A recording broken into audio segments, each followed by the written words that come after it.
Chapter 12.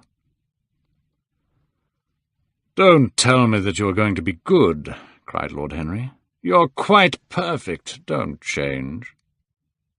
Dorian Gray shook his head. "No, Harry.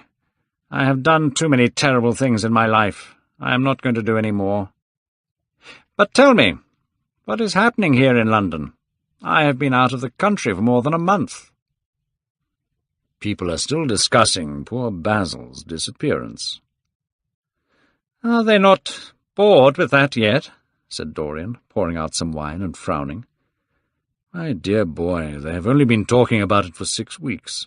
The British only need one subject of conversation every 3 months. They have been very lucky recently, though.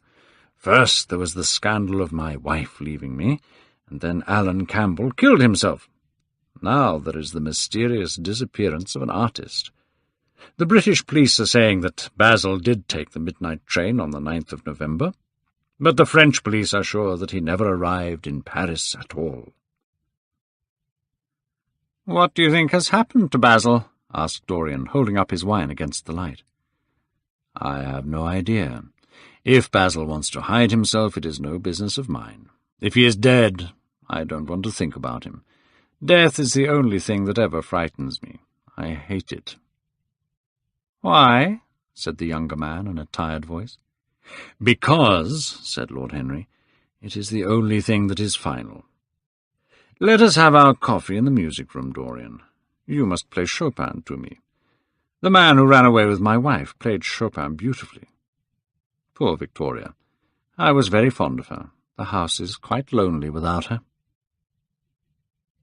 Dorian said nothing, but went into the next room and sat at the piano. After the coffee had been brought in, he stopped playing.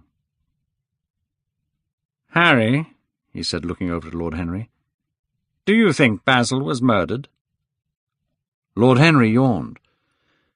"Everyone liked Basil. Who would want to murder him? He was not clever enough to have enemies. Of course he was a wonderful painter. But a man can paint like Velasquez, and yet still be rather boring. Basil was really rather boring. The only thing that interested me about him was that he worshipped you." "I was very fond of Basil," said Dorian sadly. "But don't people say he was murdered?" "Oh, some newspapers do. But I don't think it is likely. I know there are awful places in Paris, but Basil was not the sort of man to go to them." "What would you say, Harry, if I told you that I had murdered Basil?" said the younger man. He watched him carefully after he had spoken. "No, Dorian, you would not murder anyone. It is ordinary people who murder. It is their way of finding the extraordinary pleasure that art gives us." "A way of finding the extraordinary pleasure? Do you think that a man who has murdered could do it again? Don't tell me that." "Oh, anything becomes a pleasure if you do it too often," cried Lord Henry, laughing. "That is one of the most important secrets of life. I believe, though, that murder is always a mistake. One should never do anything one cannot talk about after dinner. But let us pass from poor Basil. I wish I could believe that he has died some romantic death, but I can't. He probably fell into the Seine off a bus.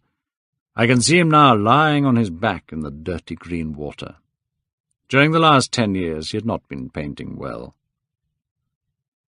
Lord Henry walked across the room and touched the head of a strange grey bird that he kept in the music-room. Then he turned to face Dorian. "Yes," he continued, taking his handkerchief out of his pocket. "His painting seemed to me to have lost something. When you and he stopped being great friends, he stopped being a great artist. What was it that separated you? I suppose he bored you. If so, he never forgave you.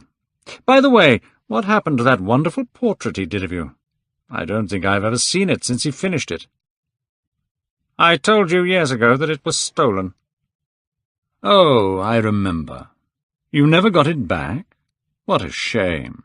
It really was wonderful. I remember I wanted to buy it. I wish I had it now." "I never really liked it," said Dorian. "I am sorry I sat for it. The memory of the thing is hateful to me." "How sad you look. Don't be so serious. Play me some music, Dorian. And as you play, tell me in a low voice why you still look so young. I am only 10 years older than you are, and I have grey hair and yellow skin. You are really wonderful, Dorian. Harry, please. You have never looked more charming than you do tonight. You remind me of the day I first saw you. You were very shy and absolutely extraordinary. You have changed, of course, but not in appearance. You are still the same. I am not the same, Harry. Yes, you are the same. I wish I could change places with you, Dorian.